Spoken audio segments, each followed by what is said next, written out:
Hello! The cover of my sketchbook is so boring, and it looks like a really great surface to paint on, so that's what I'm going to do today. Turn this cover into something more interesting. Let's get into it! In a previous video, I painted this page spread, and I'm really inspired by the water. And I felt like it would be great to paint a similar sort of design on the front, although it does end up looking quite different, but that's where the main idea came from. The texture of the book looks like waves as well. So here are all the supplies I'm using: a very cheap plastic palette and a couple of tubes of acrylic paint. I have cobalt blue and permanent green deep. Any acrylic paint will do for this project. I also have these lovely Dragonfly glazes because I am just obsessed with sparkly things at the moment, so those are going to come into play. And I have some platinum coloured acrylic paint as well.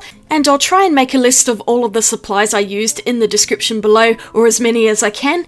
I have some paintbrushes for acrylic paints, and I picked out a blue paint pen because I'm going to draw the design on with that rather than using a pencil because it's not going to show up on that shiny book. I also did some testing on a piece of black paper just to get the idea of the colours that I wanted to use and which paints. I'm going for violet blue green and blue green gold shifts in the Dragonfly glazes. And one last thing, a silicone mat that I can put down in case I make a mess, because I really don't want to get paint on my desk, so I just had to move everything out of the way to put this down. It has resin glitter embedded in it, so I've actually ordered some new ones for future paintings, but it will do for today, and I have everything ready to go. I'm starting by drawing out a general design with the blue paint pen because I'm going to use blue paint to cover over that. And this was probably the most confusing part because the texture of the book goes in all different directions. I was trying to follow it, but sometimes it just didn't make any sense, which is why you'll see me making a few little mistakes here and there, and I just figured I'd paint over those eventually. The design has ended up looking more leafy or tribal. It kind of reminds me of a Maori design. I guess I was subconsciously channeling that because I was born and grew up in New Zealand. Now I'm painting over my design with the blue acrylic paint. I could have done the whole thing with paint pens, but this book is quite big and that would have taken ages, plus it probably would have been quite streaky, whereas this lovely paint is going down nice and smooth with barely any streaks, and this particular cobalt blue is quite opaque, which I also like. If it was transparent paint, it would have just sunk into the black and you wouldn't see it when it's dry. I know from the experience because I actually tried this on another book with some different paint and I couldn't see it, whereas this particular blue paint is standing out beautifully on top of the black. I didn't put any gesso on the cover either. I was really hoping that I could just go straight on with the acrylic paint, and thankfully it worked out well. So if you have this same Ohuhu sketchbook, yes, you can paint straight on the cover with acrylic paints. It holds acrylic perfectly. And if you don't want to paint the cover, you could put stickers on it or lines of washi tape in different designs. I've done that before and it looks really great. A magazine collage, or just stick down some pretty paper over the top if you have a scrapbook collection like I do. But I just really felt like this cover needed to be painted, and I'm so glad I did.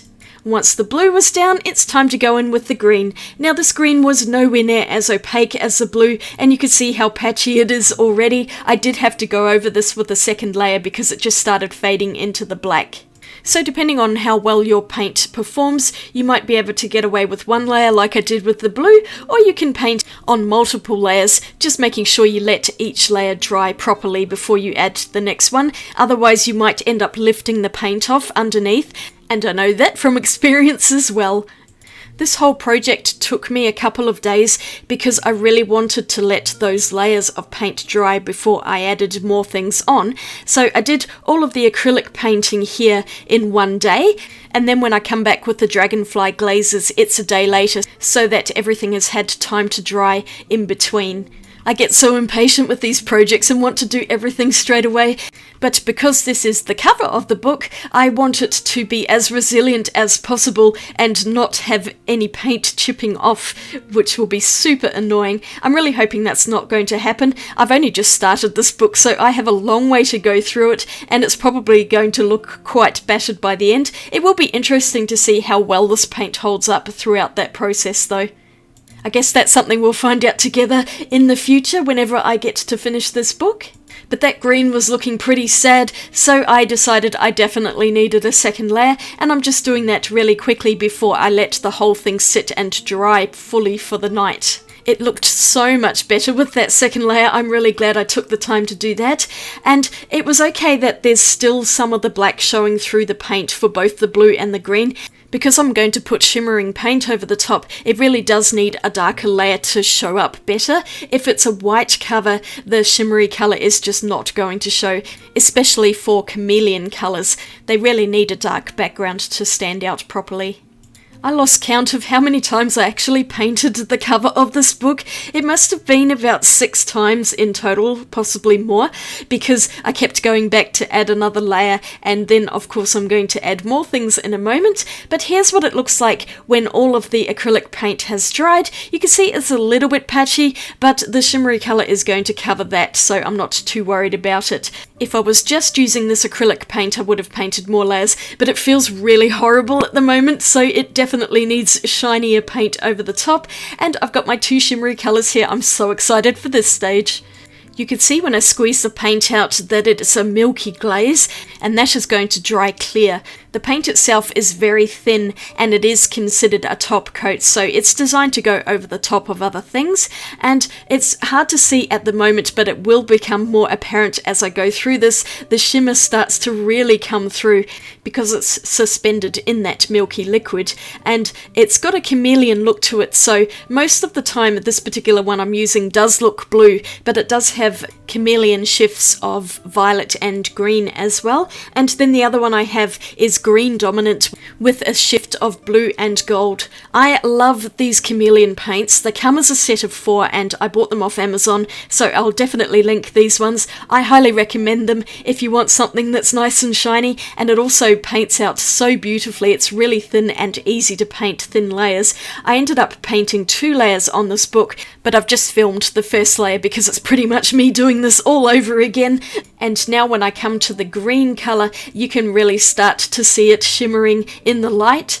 The 2 colours which I didn't use on this book are more of a purple-blue shift, and then there's a red-gold one as well.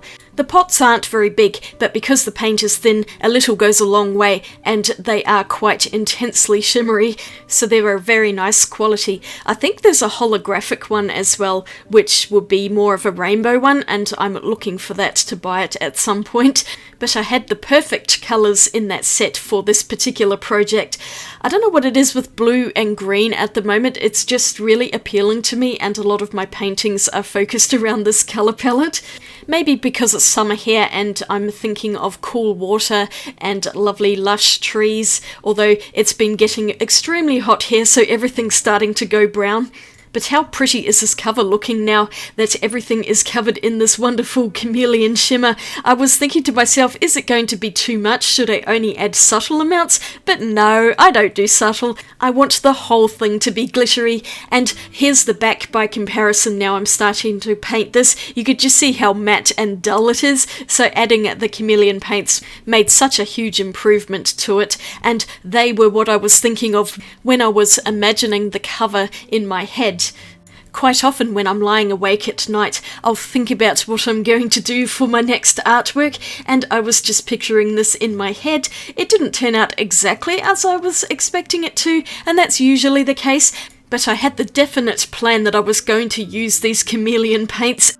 I was trying to decide if I was going to paint them straight onto the black cover and just have the whole thing shimmering without any particular pattern, but I just felt like it needed something a bit more than that, so I thought if I painted a layer of acrylic paint on first, it would show up the colour underneath as well, which is why I've gone for the blue and the green.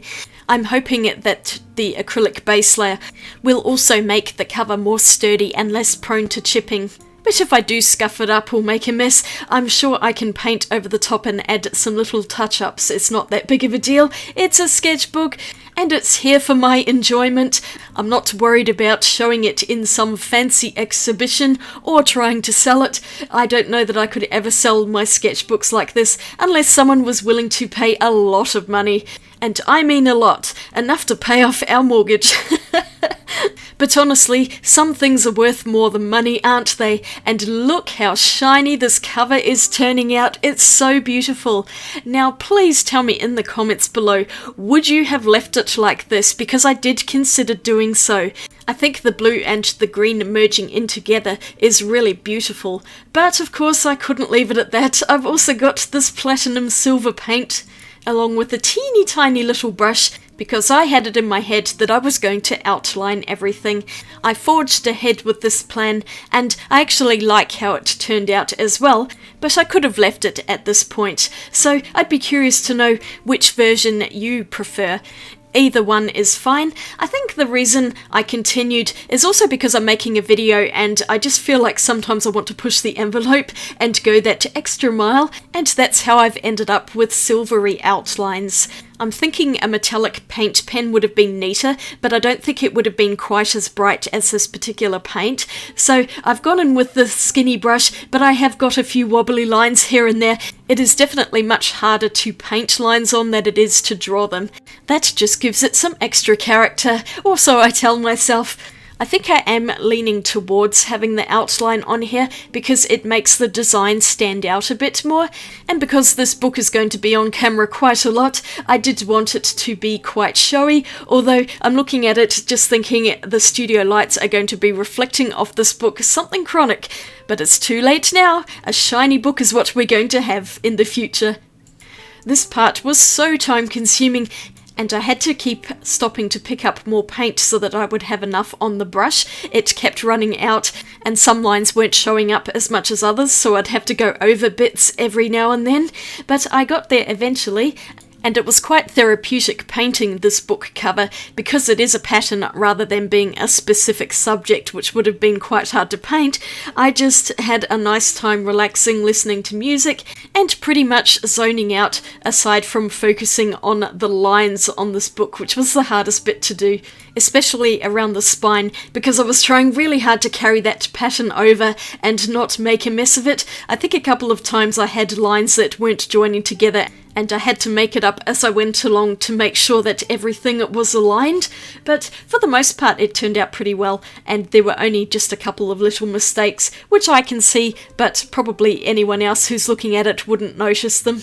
And as I was finishing up here, I was thinking I should add something else to the front cover, just to make it really easy for me to tell which was the front and the back. I mean, I know I've got the strap on the back cover, but sometimes it still takes me a little while to figure out which way is up. So I carefully painted on some lettering, Becky's Sketchbook 2025, and I'll add in 2026 if I need that later. But once I'd let it all dry overnight, I added a layer of gloss varnish over the entire cover because I just really want to protect it as much as possible, and this stuff is pretty good. It goes on a little bit milky, but it dries completely clear. And even though you've seen most of it, now it's time to reveal the finished product. Ooh, I'm so excited at how shiny this turned out. Just look at it, it's so beautiful, and I think that gloss has just really brought everything to life. It's glorious in the light, and I'm really happy with the cover, so every time I see this book I'm going to be motivated to paint in it.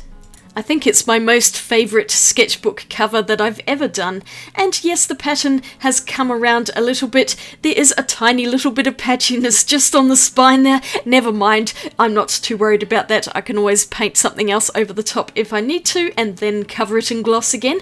I'm thinking I like the pattern on the back of the cover a little bit more than the front. That turned out really well, and I hadn't planned that. I was just trying to go with the lines of the texture in the book, and I think I succeeded to some extent with that, although some of it's not going in the right direction.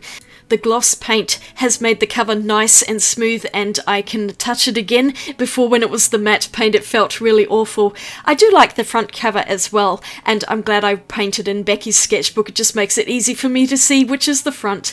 And look how much there is to go in this book. I'm trying not to think about that, but I really need to try and fill a whole bunch of pages in together. But that's for another video. Thank you so much for watching this one. I hope you like how the cover turned out, and let me know if you have or are going to paint your own sketchbook cover. If you like this, I'd appreciate a thumbs up, and you might want to click the subscribe button for more videos. Here's a couple of other videos you might want to watch in the meantime. Until the next video comes out, I'll see you all again really soon. Swatch you later. Bye!